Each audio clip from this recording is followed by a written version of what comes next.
El otro. Los sectores de incendios se separarán entre sí por pisos, techos, paredes resistentes al fuego, en los que los muros exteriores, provistos de ventanas, deberán garantizar la eficacia del control de propagación vertical. ¿Sí? ¿Estamos? Bueno, ahí sí que es una mentira, pero bueno, esto lo dice la ley, ¿no? Es decir, la ventana debe garantizar. Pero bueno, eh, digamos que la parte más débil para la resistencia al fuego son las aberturas, ¿no? Es decir, especialmente las ventanas. De hecho, hace unos años hubo un incendio muy grande en un departamento de en la calle Colón, no, en la calle Alem, perdón, bueno, también en Colón, pero bueno, yo digo en la calle Alem, ¿sí? Y se quemaron 3 departamentos en ese lugar, y con la explosión de bomberos y todo, ¿eh? El tema era que los bomberos tenían que rescatar a la gente, que muchas veces había abuelitos, ¿sí? En los departamentos, y no había forma de rescatarlos si no tenés gente que los pueda sacar. Y en el rescate se perdió mucho tiempo y así se quemaron 3 departamentos. ¿Sí? Estábamos encima en altura, así que no había mucho equipo para trabajar, no tenía red de incendio, a pesar de que el edificio tenía una pileta, no estaba vinculada con una red de incendio porque no tenía red de incendio. Y después la gente se quedó como los bomberos tardaron tanto en pagar mi departamento. Y bueno, no estaba preparado y debería tener red de incendio. Pero bueno. Bueno, y por último, todo sector de incendio deberá comunicarse de forma directa con un medio de escape, quedando prohibida la evacuación de un sector de incendio a través de otro sector de incendio. Para entender esa frase, nosotros tenemos que ir a la ilustración 21. Observen esta ilustración. Esto es un sector de incendio. Esto es otro sector de incendio. Sin embargo, este sector de incendio no tiene salida independiente. Si bien sale un pasillo, de aquí tiene que pasar a otro sector de incendio. Este diseño está prohibido. Así de simple. Está prohibido. Entonces ustedes me dicen, ¿pero cómo? Los deltas son así, recién me lo acaba de decir. Sí, son así. Entonces están prohibidos. Y sí, sí. ¿Pero están hechos? Sí. ¿Y están aprobados? Sí. Pero entonces violaron lo que dice el artículo 170, que está, no, perdón, en el artículo 171, 171, inciso 4, lo dice claramente que está prohibido. Sí, pero ¿saben qué? Hacen lo que quieren. ¿Sí? Estamos a decir, realmente estos edificios tienen un problema, la gente tiene un problema. ¿Sí? Afortunadamente, tenemos incendios en departamentos, digo tenemos porque yo fui bombero, teníamos incendios, tenemos porque también se sigue teniendo, por más que yo ya me esté jubilado, eh, y afortunadamente los materiales de construcción, que eso después lo van a ver, son mucho más resistentes que lo que prevé la ley. ¿Estamos? ¿Estamos? Entonces, si ustedes observan la ley, vamos a la ley en el anexo, ¿sí? Si ustedes observan la tabla 221, se fijan que las resistencias son la máxima SF180, la máxima, y está hablando de más de 100 kilómetros cuadrados, lo cual esa carga de fuego es muy difícil de alcanzar, incluso en un edificio. ¿Sí? Entonces, con F180, F180 para riesgo 3 incluso, porque riesgo 4 es 120, ¿sí? Para riesgo 3, si nosotros buscamos lo que yo les había mostrado más adelante, que es esto que está acá, por ejemplo, F180 es un ladrillo cerámico portante de 18 centímetros sin revocar de los dos lados, o un ladrillo cerámico portante de 12 centímetros engrosado con yeso más grueso y fino, 180. ¿Sí? ¿Estamos? Es decir, que estos ladrillos cerámicos portantes, significa que está sosteniendo algo, ¿sí? Que tiene una carga arriba, por ejemplo, una losa, ¿sí? este, digamos, son F180. Y los ladrillos que se usan generalmente tienen 18 centímetros de grosor, pero son con revoque, ¿sí? Y no son portantes. ¿Sí? ¿Por qué? Porque la estructura del edificio es de hormigón, entonces los ladrillos no son portantes. Eso significa que tienen una mejor resistencia que F180. Y observen, 180 en la clasificación es altamente resistente. Es decir, que nosotros afortunadamente usamos para la construcción nuestra generalmente estructuras o ladrillos que son altamente resistentes al fuego. Vamos a decir que no tenemos demasiados inconvenientes porque los usamos comúnmente. Ahora, si ustedes van a otros países, por ejemplo, a Estados Unidos, ellos usan otro material de construcción. Son todo tipos prefabricadas, son unas casas espectaculares, pero ustedes lo ven y está hecho todo con yeso, con madera, que ustedes no lo pueden creer. ¿Sí? Yo he visto, para ir a hacer una pericia una vez, me tocó a una casa prefabricada que era toda madera. ¿Saben qué encontré? Nada. Así, nada. Ni los artefactos del baño estaban todo roto, quemado, todo roto, no quedó nada. Pero nada, absolutamente nada. Se quemó todo, era todo ceniza. Realmente, muy difícil hacer esa pericia, ¿no? Pero parecía como que el fuego había bajado desde arriba así y calcinado todo. No quedó nada. Y eso le pasa a las prefabricadas. Pero bueno, acá es difícil de construir, pero allá se quemó, se le llevó el viento, hacen otro chao. Bueno, sigamos un poquito más. Vamos ahora a discutir lo que dice el artículo 170. Porque es muy interesante este artículo.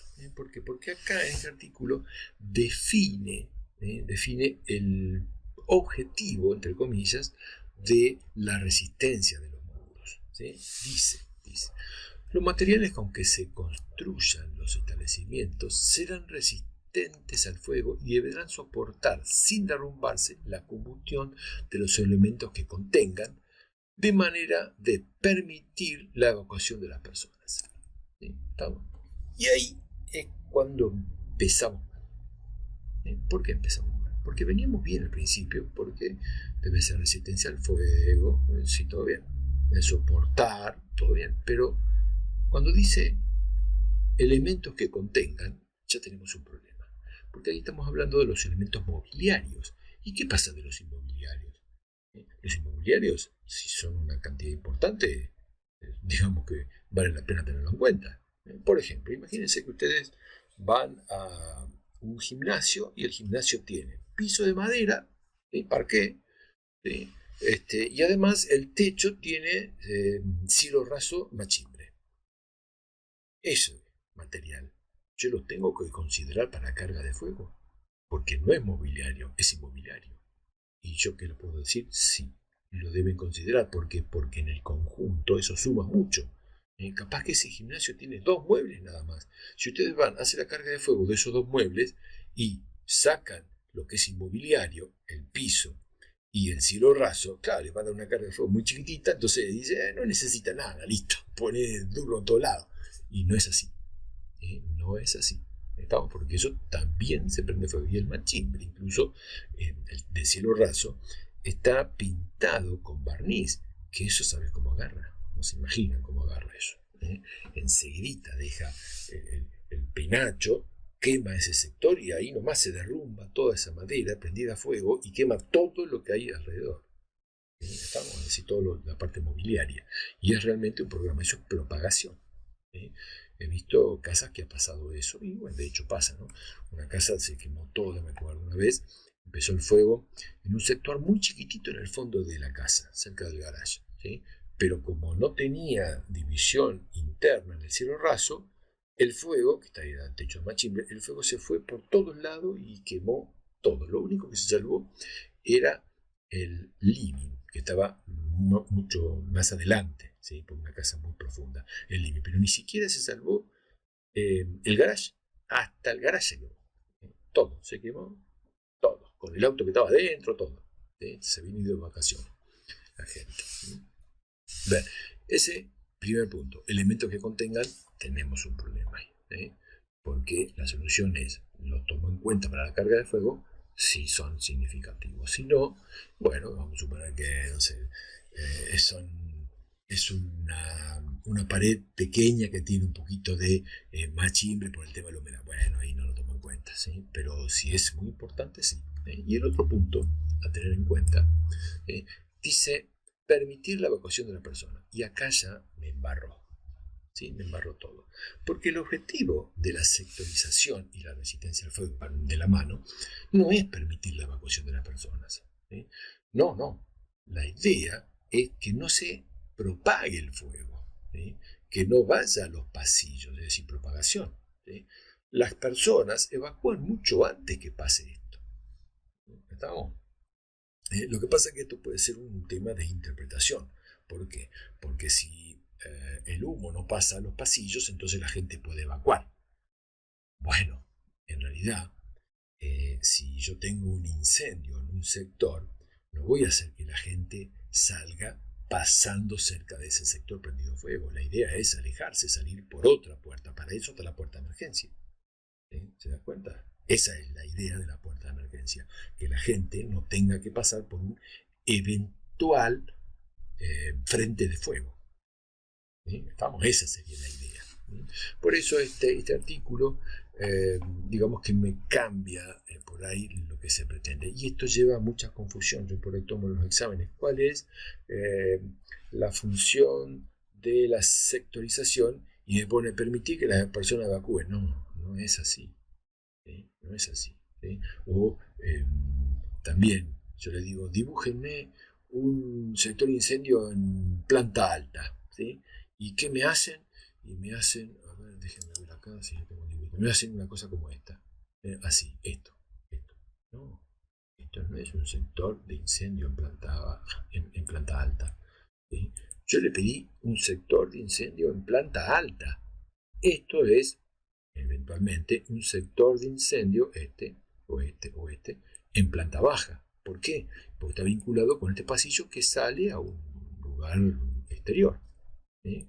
En cambio, si le pido uno en planta alta, lo que me tienen que dibujar es esto, la escalera. Le faltó la escalera. ¿Se da cuenta? Porque esto sí es planta alta. Si yo acá le hago una puerta, entonces tengo que decir que esto es planta baja, porque ahí tiene la puerta. Pero como acá está cerrado y yo tengo una escalera, yo acá tengo que suponer que esto es el primer piso o no sé, el piso, el que sea. Pero no es planta baja, porque no tiene salida. Sale a esta escalera. ¿Está bien? Es más, le puse la fecha a esta escalera.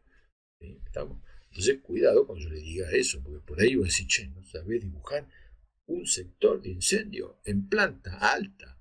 No puede ser, es decir, que no tenés claro todo lo que hablamos de sector de incendio. Estamos, bueno, volvamos al libro. Se ha discutido el tema de la resistencia. Profundicemos un poquito más y vamos a por qué se puede producir la propagación. Yo le puse acá que la propagación de un incendio se produce por la falla de las aberturas, como habíamos dicho hoy, ¿no? Por las tuberías, los conductos, servicios que atraviesan muros, que ya lo hablamos, destinados a conducir, a construir barreras del fuego. Ahí las cosas que atraviesan deben tener barreras del fuego. Las juntas de estación, porque eso genera fallas de estanqueidad. ¿Sí? Es más, ¿y por qué yo tenía que nombrar esto? Porque lo más importante de esto es esto que ven acá. ¿Sí? Las tuberías de calefacción central. Las tuberías de calefacción central por aire caliente, son realmente un problema. ¿Por qué? Porque esas tuberías, que son grandes tuberías, frente a un incendio se transforman en verdaderas chimeneas que llevan el fuego, ¿sí?, a otros sectores, porque tienen como ventanitas, ¿sí?, y esas ventanitas llevan el humo y el calor a otros sectores y los desparraman por todos lados.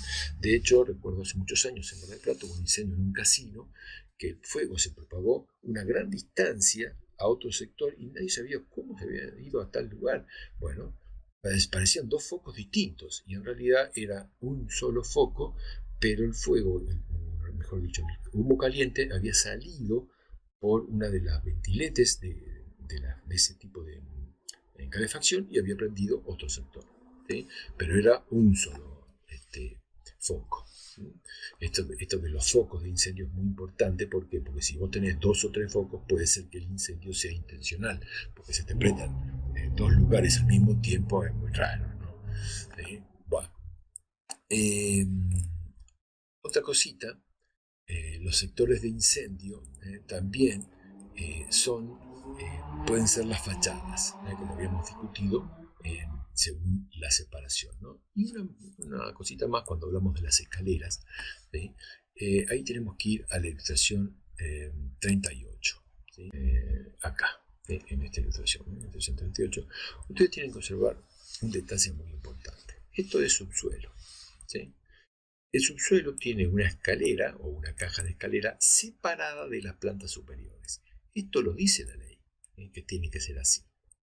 ¿Por qué? Porque la idea es independizar los sectores, es decir, los sectores subsuelos, que son verdaderos hornos frente a un incendio, de los pisos superiores. ¿Y qué va a pasar acá? Y cuando haya un incendio en la cochera, lo más probable es que quede en la cochera y no pase a los pisos superiores, porque no tienen cómo acceder. ¿Sí? ¿Estamos? En cambio, si la caja de escalera o la escalera principal, como en este caso no es una caja, sino una escalera principal, continúa el subsuelo, es un problema. Es más, no solamente es un problema, está prohibido en la ley. Y acá ustedes me dicen, ¿pero cómo? Si mi edificio tiene la escalera que continúa la cochera y está perfecto, porque yo salgo de ahí, voy a mi coche. Sí, pero está mal. ¿Sí? Está mal. Está expresamente prohibido por la ley. Entonces ustedes me van a decir, ¿pero cómo? El edificio está aprobado, lo aprobó la municipalidad y aprobó algo que viola la ley. Sí, sí. Imagínense que ustedes ahora a ese edificio que viola la ley tienen que hacerle un plan de evacuación. ¿Cómo hacen? Cuando lleguemos a ese punto se van a agarrar un dolor de cabeza. Van a ver. Realmente se van a agarrar un dolor de cabeza. Porque se van a dar cuenta que se están enfrentando a un problema bastante difícil de resolver, porque el edificio está aprobado, pero no cumple. Es más, no cumple nada. ¿Sí? No solamente la parte estructural, sino también otras cosas. No cumple nada. Bien, continuemos ahora con el otro punto. ¿Sí? Bien, vamos ahora a ver esta parte. Bueno, acá yo les pongo que se deben cumplir determinadas condiciones para hacer una sectorización de los lugares. ¿Sí? Y esas condiciones están influenciadas por unas consideraciones reglamentarias, es decir, está expresado en la ley, o también pueden ser económicas o funcional y técnico. Vamos a criterios técnicos. ¿Sí? O vamos a hablar del prevencionista, ¿no? Y acá les pongo 4 puntos. Ustedes dicen, ¿puede haber más? Y sí, pero vamos a ver esto nada más. Vamos a ver esto. Y vamos a discutir esto. Primero, yo debo sectorizar cuando la ley me obliga. ¿Sí? ¿Estamos? Es decir, la ley me dice usted, el tamaño máximo sector de incendio es tanto. Si usted lo supera, debe dividir. ¿Sí? O si el muro construido no tiene la resistencia necesaria que dice la ley, que debe cumplir la ley, hay que cambiarlo, hay que hacer un muro porque eso tiene que estar separado. ¿Sí? Eso es obligatoriedad de la ley. ¿Sí? Que yo les pongo acá, por ejemplo, en el 21, que esto, por ejemplo, está prohibido. ¿Sí? Pero esto, fíjense, acá tengo que este está permitido porque este muro, esta puerta es cortafuego, esta puerta es cortafuego, entonces tiene salida para un lado y salida para el otro. Es decir, que entonces, en este caso, las dos torres están bien hechas. ¿Sí? Al igual que este sector y este sector, porque tienen salida. No es hacia la vía pública, pero sí es al aire libre. Entonces, eso sí está permitido. ¿Sí? La separación en esta distancia es buena, así que está bien. Digamos que cumple. Otro punto. La necesidad de subdividir los sectores cuando, cumplimentando las condiciones anteriores, se superan las áreas máximas permitidas, ¿sí? Expresado en la condición C3 y C4. ¿Sí? Ahora vamos a ver qué dice C3 y C4. ¿Sí? Pero eso me está diciendo, dentro de un edificio, ¿sí? Como por ejemplo el que nosotros vemos aquí dentro de este edificio, que ya lo discutimos, pero vamos a volver sobre eso porque así les queda claro, ¿sí? Estos muros deben tener una resistencia determinada. ¿Sí? Estamos para ser considerado, al igual que la puerta, para ser considerado un sector de incendio. ¿Sí? Y si no cumple, bueno, habrá que hacerlo cumplir. ¿Sí? Bien, entonces, la otra, perdón, la obligatoriedad de cada servicio que cuente con una salida directa a la calle, que es el que vimos hoy, ¿no? Es decir, esto me está diciendo el tema de las condiciones C3 y C4, ¿no? Es decir, la superficie máxima para la cual yo puedo tener en ese uso. La otra, la conveniencia de segregar, esto es un criterio técnico, las áreas de distinto riesgo. ¿Sí? Por ejemplo, en este dibujo. Vamos a suponer que en este recinto, ¿sí? La superficie no es menor a lo que se exige en C3 y C4 para este uso. ¿Sí? Por lo tanto, según la ley, no tengo obligación de separarlo. Pero como el uso es distinto acá, por ejemplo, están acumulando cajas de cartón con bolsas de granos que no debería mezclarse, el técnico puede venir y decir, bueno, vamos a separar esto de lo otro. ¿Sí? Construyen muros que llegan al techo, obviamente con una puerta de resistencia al fuego, acorde, y dividen el sector. Claro, la superficie total no obligaba a sectorizar. Por eso, esto es un criterio técnico, entonces cambia el nombre, se llama segregación. Segregación de áreas de usos distintos. Por ejemplo, yo me recuerdo que hace unos años fui a un depósito y en ese depósito, en un rincón, acumulaban productos agroquímicos. ¿Sí? Y en el otro sector tenían bolsas, peles de plástico, de PVC, y en otro sector tenían cajas de cartón. Entonces le dije, no, miren, será conveniente que ustedes separen la parte de productos agropecuarios, porque ahí si eso se prende fuego, se inicia un fuego, algunos son fosforados, etcétera, ¿no? Y muy tóxicos, eso generaría un problema mayor. Entonces el área no daba, pero sí se le hizo pared a ese lugar de tal manera de separarlos. ¿Sí? Recuerden que es un criterio técnico y por eso los contratan a ustedes, ¿sí? Para que ustedes asesoren eso. Bien, y la otra es la posibilidad de agrupar actividades compatibles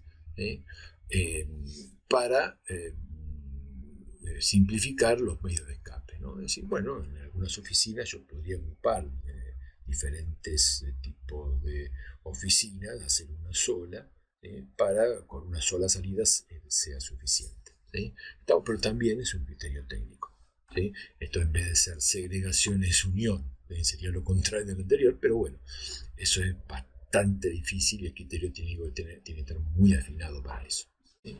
Bueno, ahora vamos a discutir las condiciones C3 y C4 de la ley. ¿Sí? Por favor, vayan a esas condiciones, busquen el libro y se van a encontrar que la condición de construcción C3 dice: cada sector de incendio cuya superficie de piso sea mayor de 1000, porque en realidad dice menor, mayor de 1000, debe sectorizarse, es decir, debe separarse. ¿Qué significa eso? Que si yo voy vamos a ponerle un depósito, y me encuentro que la superficie de todo el depósito es mayor de 1000, tengo que poner una pared para que no sea más de 1000. ¿Estamos? Ese depósito.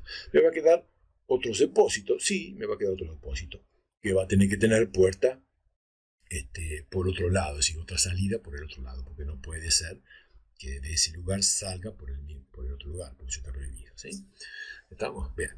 Y la C4 dice: todo sector de incendio cuya superficie cubierta sea mayor de 1500 debe tener sectorización. ¿Qué notan acá? Acá lo que van a notar es que en uno dice superficie de piso, y en la otra dice superficie cubierta. Y ahí tenemos un problema. ¿Por qué? Porque evidentemente no usa el mismo criterio ¿sí? Y no es lo mismo la superficie de piso que la cubierta. Yo podría decir que la superficie cubierta es la superficie total cubierta del edificio, o que no está definida en la ley, pero bueno, lo tengo que decir así. ¿Sí? ¿Estamos? Si yo hubiera puesto superficie de piso cubierta, bueno, ahí suena, pero superficie cubierta, bueno, puede ser que se hayan equivocado y ahí empezamos con un problemita. ¿Sí? Vamos a dilucidar a ver si se equivocaron o no, o si es correcto. ¿Sí? Supongamos que el edificio nuestro es un taller mecánico cuya superficie cubierta es 2000 y tiene una superficie de piso de 1000. Ahí no se ve bien el número, pero yo después lo voy a arreglar. ¿Sí? En ese caso, como requiere, según la reglamentación, ustedes ven acá automotor, taller, requiere riesgo 3, requiere 3, requiere ese 3. Entonces, claro, como la superficie de piso no es mayor de 1000, porque 1000, yo acá le puse 1000, después se lo arreglo acá, en ese caso no requiere. ¿Estamos? Pero si la superficie, si tomo otro uso, por ejemplo, vamos a tomar el uso,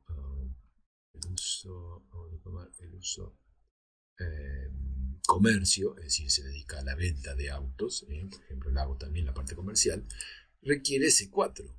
¿Sí? Pero como C4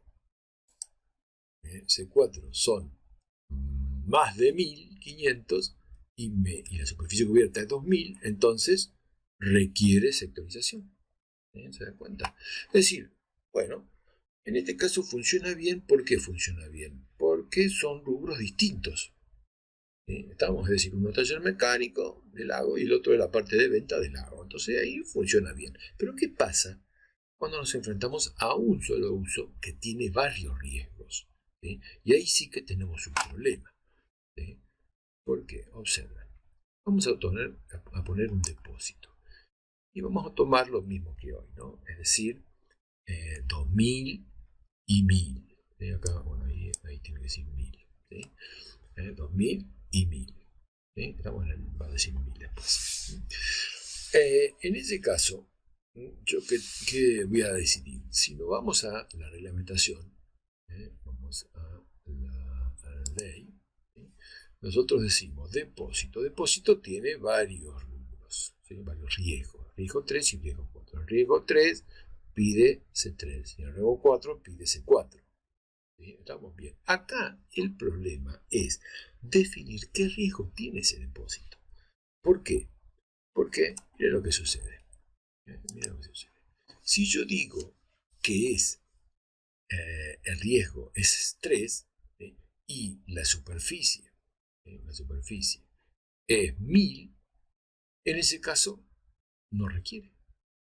¿Estamos? Superficie de piso 1000 no requiere. ¿Sí? Pero ¿qué pasa si yo le pongo que es 4?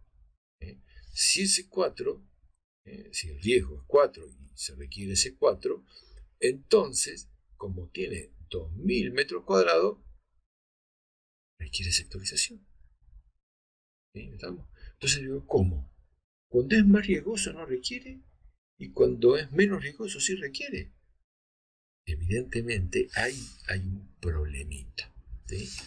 Es decir, aparentemente podría estar equivocada la ley o podría haber sido